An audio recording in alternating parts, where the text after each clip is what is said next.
Thanks for tuning in to Double Tap here on YouTube. Don't forget to subscribe to the channel if you aren't already.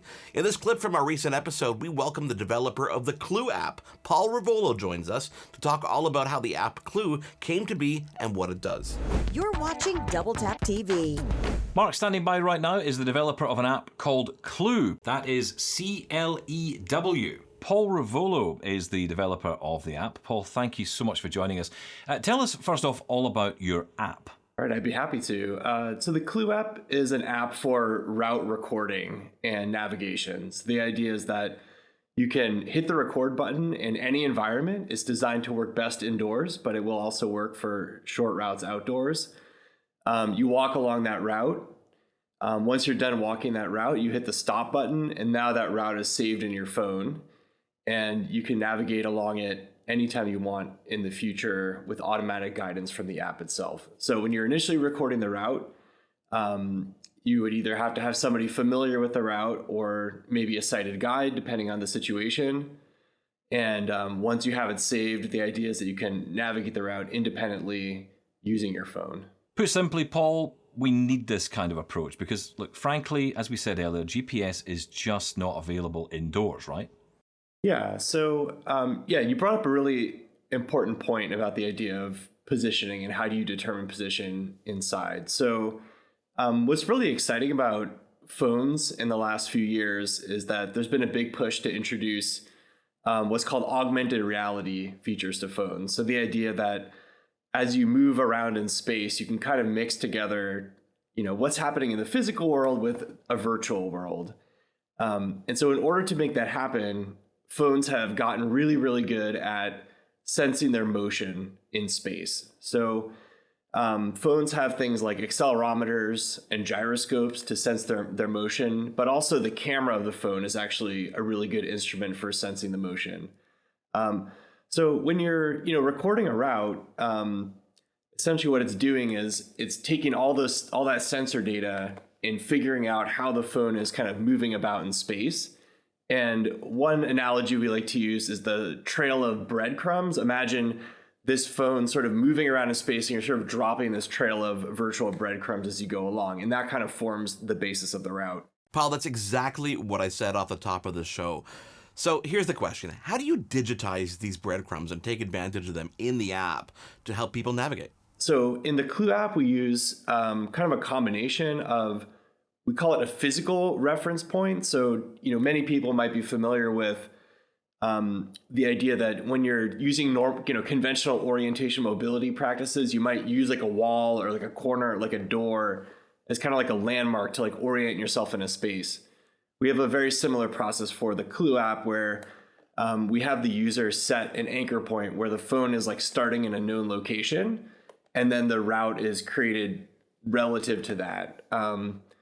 There's some other stuff we put on top of it. For instance, a lot of times the phone can just automatically recognize where it is and short circuit the whole need to start in the same location that you recorded the route. But we try to, the backup is basically the user starts in the correct location and then they can follow that trail of breadcrumbs that they laid down to the end of the route.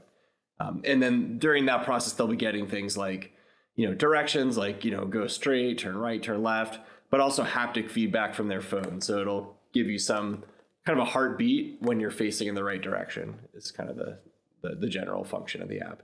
Paul, I've got to ask you a question. Is this the first app that you've developed for the low vision community? Yes, that's true. So just a little bit of background on me. So I'm a college professor.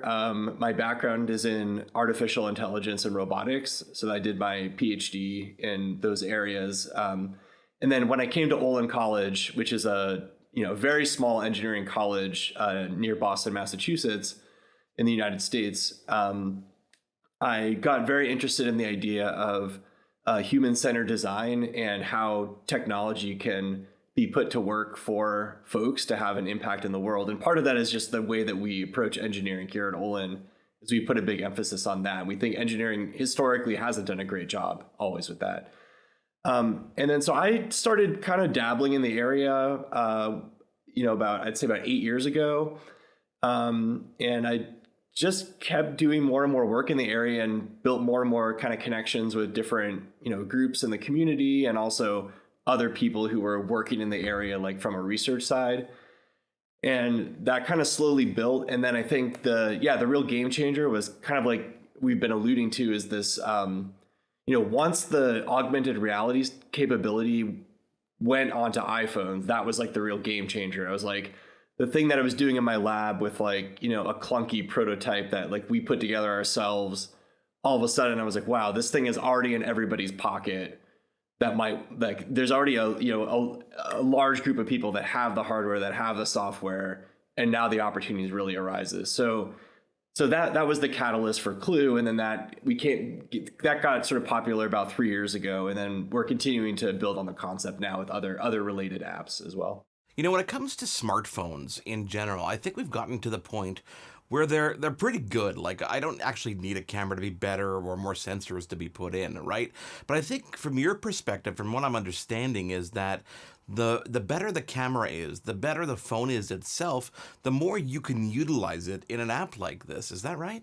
Yeah, absolutely. Yeah, absolutely. I think there's like two parts to that. There's sort of the camera, and I'd even generalize it from the normal camera, which is the idea of like even more advanced sensors like LiDAR, which is light, distance, and ranging. So this is the idea that some of the newer iPhone models have essentially a 3D camera. So every single point in the image can be labeled with a distance to that point.